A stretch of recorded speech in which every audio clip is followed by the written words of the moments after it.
कसं असतं ना, आपण एखाद्याला नवीन जीवनदान देण्याचा प्रयत्न करतो, पण जे नशिबात आहे तेच होतं.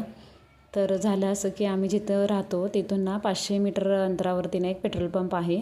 त्या पेट्रोल पंपजवळ एक छोटंसं म्हणजे 3-4 दिवस झाले असतील त्याला जन्मून. तर एक छोटं मांजराचं पिल्लं तिथं सोडलं होतं.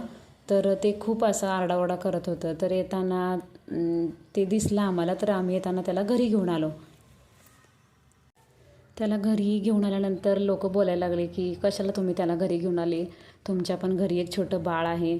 तर ते त्याला हात लावल्यानंतर त्याचे केस लागतील आणि त्याच्या पोटात वगैरे जातील. तर आम्ही ठरवलं की आम्ही शर्विलची काळजी घेऊ, पण आता त्या बाळाला म्हणजे मांजराला, छोट्या पिल्लूला कोणाची तरी आधाराची गरज आहे, म्हणून आम्ही त्याला घरी ठेवलं.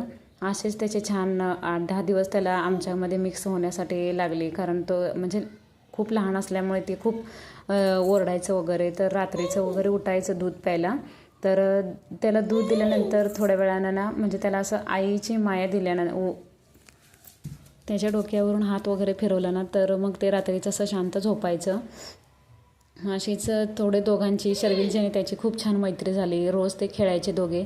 तर कालच्या दिवशी असं झालं की दोघेही काल सकाळच्या वेळेत टेरेसला वरती खेळायला गेले होते, म्हणजे मीही सोबतच होते. तर थोडा वेळ खेळले ते आणि खेळून झाल्यानंतर मी त्यांना खाली घेऊन आले आणि त्याला पण थोडं खायला वगैरे दिलं. शर्विलचं पण आवरलं. दुपारपर्यंत म्हणजे दोघेजणं छान खेळत होते. तर संध्याकाळच्या वेळेत आम्ही थोडं बाहेरच जाणार होतो, म्हणून आम्ही ना ते म्हणजे मांजराला आम्ही समोर दादांच्याकडं घरी ठेवलं की घरी एकटी राहिली की ती खूप म्हणजे आरडाओरडा करते, म्हणून दादांच्या घरी ठेवलं आणि आम्ही गेलो.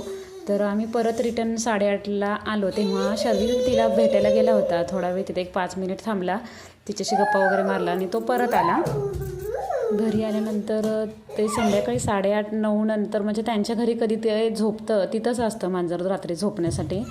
तर मग 9-9:30 वाजता ते कधी खाली पार्किंगला गेलं. तर म्हणजे ते म्हणले की येईल परत रिटर्न, पण ते संध्याकाळी आल्यानंतर म्हणजे वरती टेरेसला गेलं ते खेळायला तिथेच. आणि बहुतेक ना त्याला म्हणजे बॅलन्स आवरला नाही, तो टेरेसवरून ना खाली पडलं. तर त्याला खूप जखम वगैरे झालेली आहे, दोन्ही पाय मागचे फ्रॅक्चर झाले. त्याला खूप त्रास होतो आहे आणि शर्विल ती बघून ना तोही खूप रडतो आहे कालपासून. तर तुम्ही सगळे त्याला आशीर्वाद द्या लवकर बरं होण्यासाठी मांजर. आणि म्हणजे आम्ही ठरवलं होतं की म्हणजे तो घरी आला आहे आता, सेफ आहे. आणि रोडवरती वाहनं येणं जाणं जास्त असल्यामुळे ना गाडीखाली मांजर सापडतं, म्हणून आम्ही त्याला घेऊन आलो होतो घरी. पण हे सगळं असं झाल्यानंतर ना खूप वाईट वाटतं.